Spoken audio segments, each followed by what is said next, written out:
Herkese selamlar. Kısa bir aranın ardından yine beraberiz. Bugün heyecanlıyım. Çünkü uzun zaman oldu diyebilirim açıkçası. Bayağıdır doğaya çıkamıyorum işlerimden dolayı. Şimdi böbrek kavurma yapacağız. Bakalım nasıl olacak. Ben de heyecanlıyım. İnşallah güzel olur.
Şu an Değirmenci Uşağı köyündeyiz. Çok güzel bir ırmağı var buranın. Ortam şahane. Şimdi bahçemde yetiştirdiğim, babamla beraber yetiştirdiğimiz daha doğrusu karpuz var. Bir tane yetiştirdik bu sene. 3 tane de kavun yetiştirdik. Bakalım inşallah olmuştur. Şimdi onun denemesini yapacağız.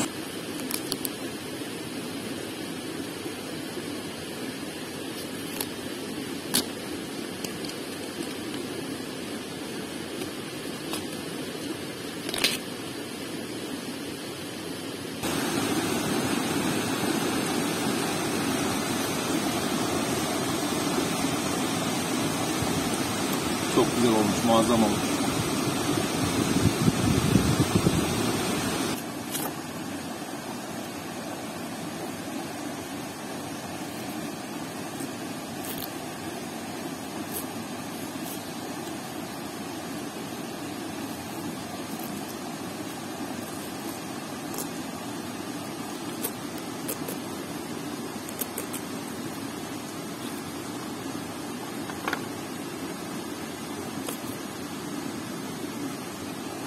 Bu fena görünmüyor ama tadına bir bakalım.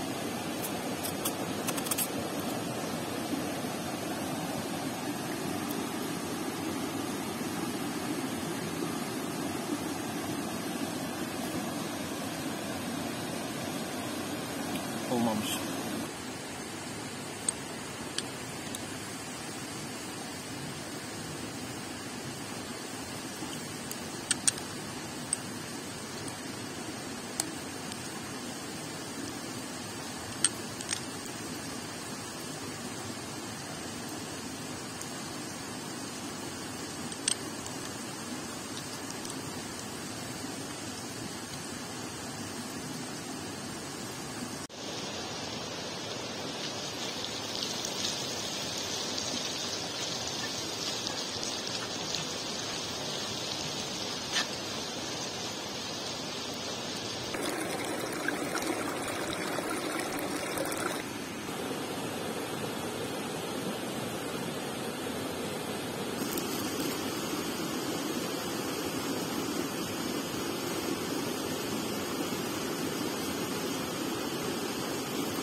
Börek kavurmamızı yaptık, yedik.